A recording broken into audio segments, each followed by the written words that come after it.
profetas, mas revelado através dos apóstolos e profetas do Novo Testamento. Aí Paulo vai trazer uma revelação. Paulo vai trazer uma revelação que aqui a ressurreição é o ponto central. Os que morrerem em Cristo ressuscitarão primeiro, e os que estiverem vivos serão transformados no abrir e piscar de olhos. Que coisa maravilhosa! E aí nós vamos observar que Paulo, em outros textos, 1 Tessalonicenses capítulo 5, versículo 9, ele diz assim: Deus não nos destinou para a ira, mas para aguardarmos a salvação. Amados, muitos confundem essa questão da vida do Senhor, porque olham o que diz Mateus, Marcos e Lucas, e dizem assim: não existe arrebatamento, vai ser tudo uma coisa só. Não vai haver, não existe isso. É porque eles não entendem algo. Deus não nos destinou para ele. Apocalipse capítulo 3:10, você pode abrir as escrituras aí onde você está. Tem algo lindo que Deus falou à igreja de Filadélfia. Ele diz, capítulo 3, versículo 10: porque guardaste a palavra da minha perseverança, também eu te guardarei da hora da aprovação, que há de vir sobre o mundo inteiro, para experimentar os que habitam sobre a terra. Deus não vai permitir que a igreja passe a grande tribulação. Está aqui claro. Nós sabemos que essas igrejas eram igrejas locais, mas nós sabemos também que essas igrejas falam de eras do cristianismo. E Deus está dizendo para a igreja: te livrarei, te guardarei da hora da aprovação. Ele não diz te guardarei na aprovação. Não, ele diz te guardarei. No original grego há uma preposição que significa de. Te guardarei de, que aqui é da. Te guardarei da provação que há de vir sobre todo mundo, para experimentar os que habitam sobre a terra. Então, o Senhor está falando, sem nenhuma sombra de dúvida, desse período da grande tribulação.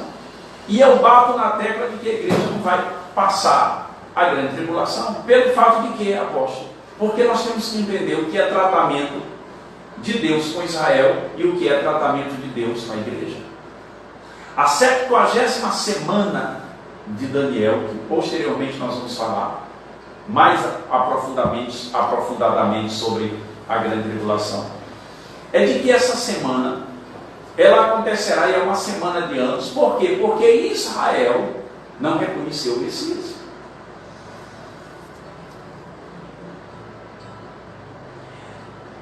João capítulo 5, versículo 16, Jesus Cristo disse: eu vim em nome de meu Pai, e vocês não me receberam.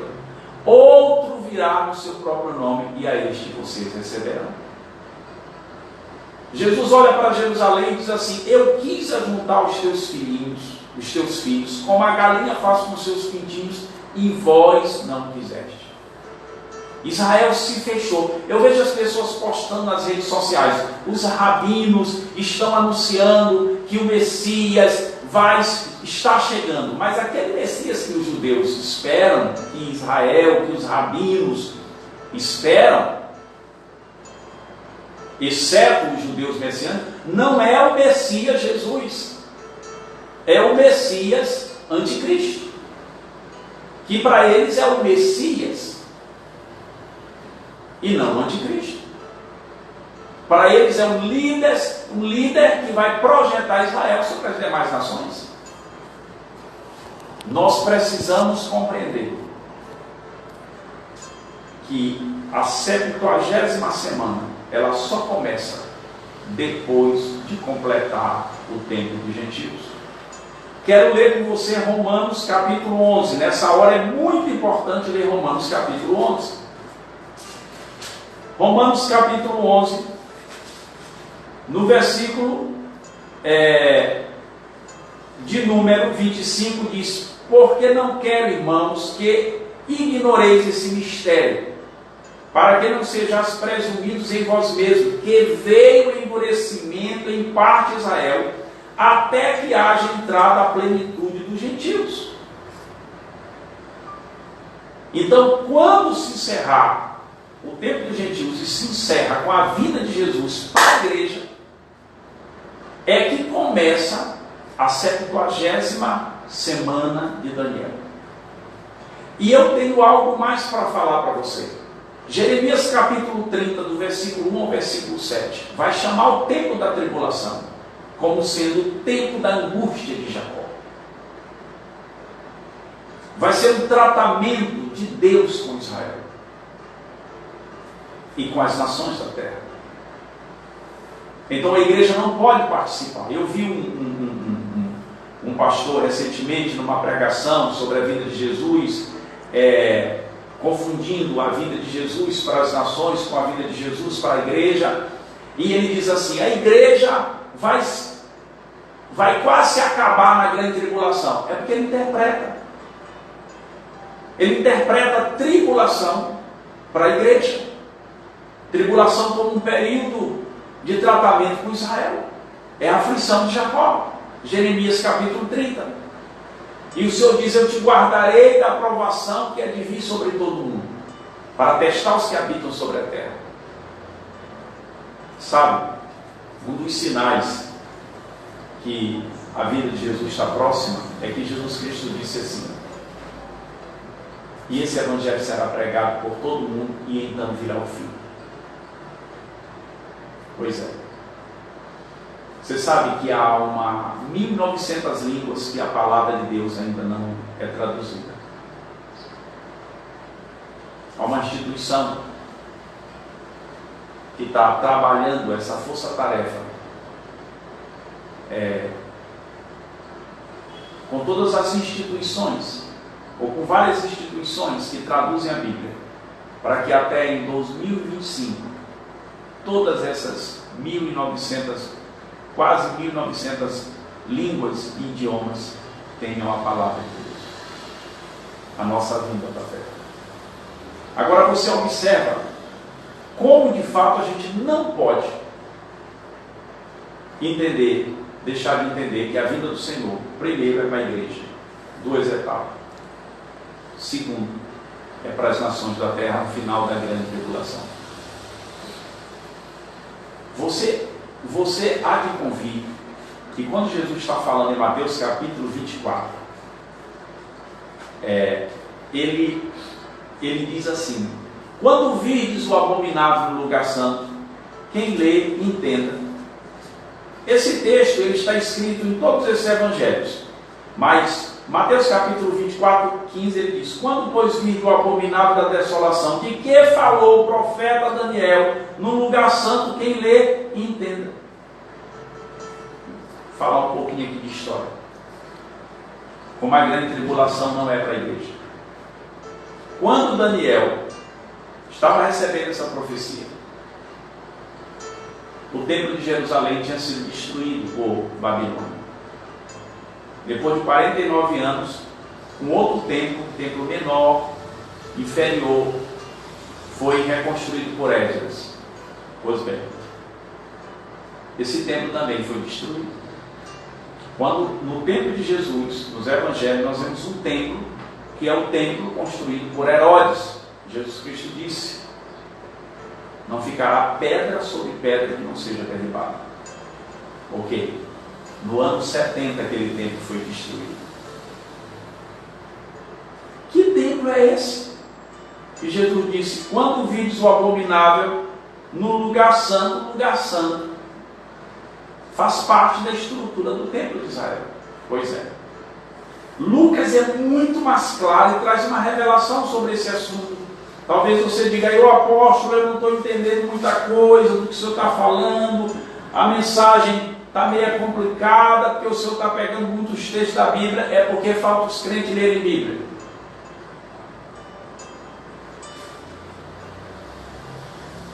Jesus Cristo, nesse texto, em capítulo 21, ele diz assim no versículo 20: quando, porém, vi de Jerusalém sitiada de exército, no ano 70, Tito,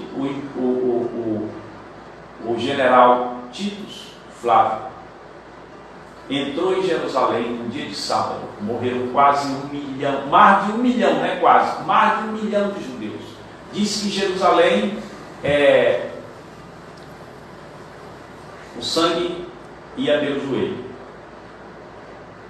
Flávio José fala disso, dessa catástrofe. Se cumpriu literalmente a profecia de Jesus. O templo foi destruído. E foi ainda mais destruído em 135 da era cristã, quando os judeus, 900 aldeias judaicas foram destruídas e Israel foi disperso pelas nações da terra. Olha aí. E o Senhor diz: cairão ao fim da espada, versículo 24, serão levados cativos para todas as nações, e até que se complete o tempo dos gentios, Jerusalém será pisada por eles. Templo destruído, Israel disperso. Você sabe por que a vinda de Jesus está perto? Porque em 1948 a ONU devolveu o território de Israel e os judeus já fizeram 60 anos habitando naquele território. E sabe o que eles querem construir? Eu fui lá em 2008 e eu vi o candelabro de ouro doado pela Grã-Bretanha para Israel. Israel, inclusive, já recuperou a essência, a composição do óleo da unção usado pelos sacerdotes no Antigo Testamento. Israel, inclusive, já descobriu um tipo de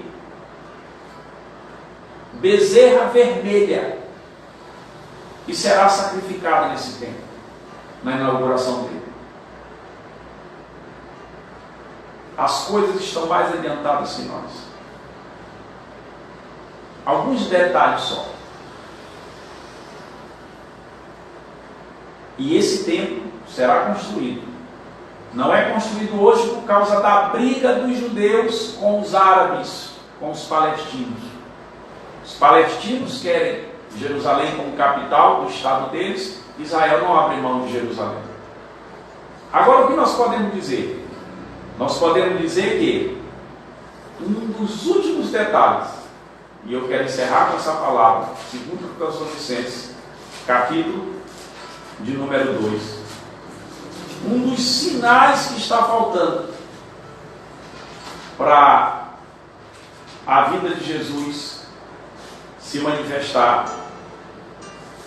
é dito por Paulo, segundo Tessalonicenses, capítulo 2.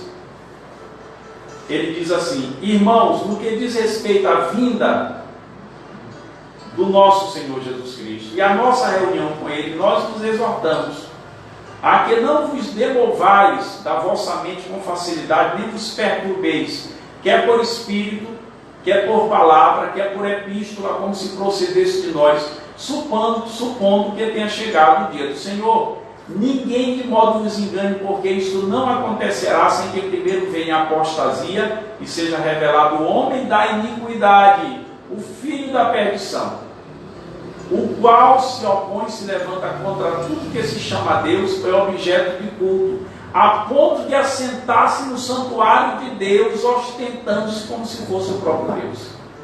A apostasia nós já estamos vivendo. Homossexualidade, lesbianismo, desvalorização da família. Eu vi uma menina dizendo que ela é uma gata. Ela nasceu no corpo humano, ela anda miau, miau, irmão, abaixo de um abestalhamento. Mas o homem pirando, sem entendimento, sem lógica, estupidez. Pois é, estamos vivendo a apostasia. Agora, o anticristo vai ser revelado, irmãos. O apóstolo Paulo diz que nós vamos ver esse homem ser revelado. Nós não vamos ficar na grande tribulação, mas nós vamos ver ele surgir. E um momento como esse, de pandemia, né? Aqui no Brasil, tal, as economias das nações sendo destruídas, as fronteiras sendo fechadas. Você já imaginou o desastre econômico?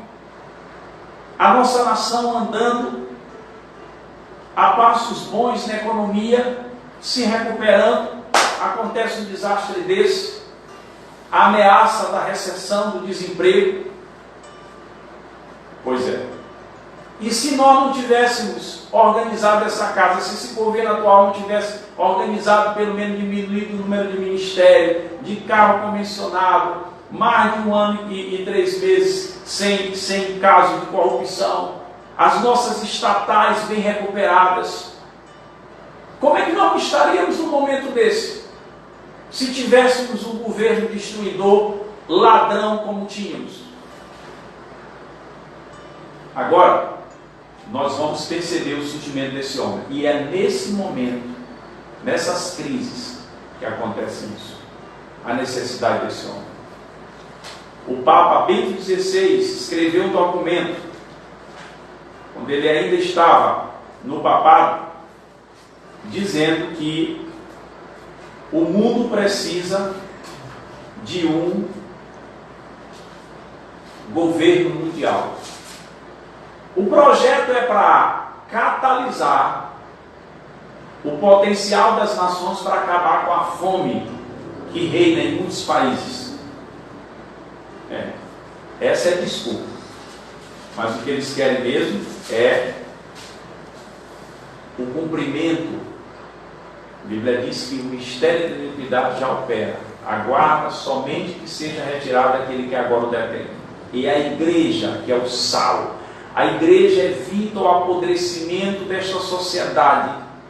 Quando a igreja for levada, inicia-se os 7 anos de grande tribulação. E eu quero deixar uma palavra de advertência, a palavra do apóstolo Paulo para a igreja, quando ele diz, no capítulo 4 de 2 Timóteo, ele diz: combati o bom combate, completei a carreira, guardei a fé. Já agora a coroa da justiça me está guardada, a qual o Senhor, reto juiz, me dará naquele dia, e não somente a mim, mas também a todos quanto amam a sua vida. Se você ama a vinda do Senhor, vigie, guarde a sua coroa. O Senhor diz para a igreja: ser fiel até a morte, dar-te a coroa da vida. Se consagre ao Senhor, porque, queridos, não há por que ficar preocupado. Deus revelou a Daniel, mas o nosso Senhor moveu-se no profético, nos mostrando que os sinais que precisam acontecer para a sua vida, que Ele vem para a sua igreja, para nos guardar da grande tribulação.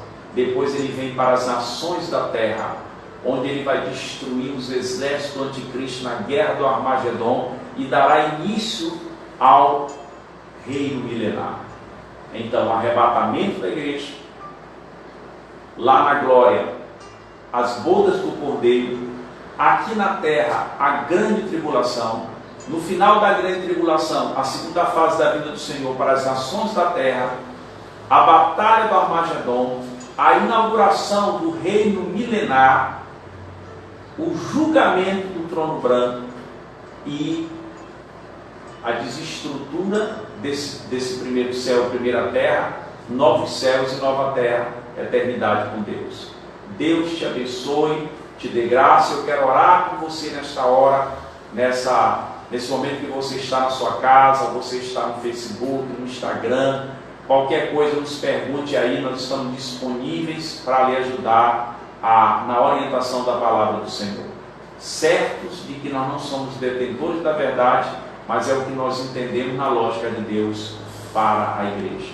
Pai, de abençoar teu povo, a tua igreja Batista da Paz Central, as demais, o teu povo, que não estamos podendo oficialmente nos reunir no templo, mas nós não precisamos do templo para ser igreja, nós somos igreja do Senhor, porque somos habitados pelo Espírito Santo do Senhor, no direito que a redenção de Cristo nos deu.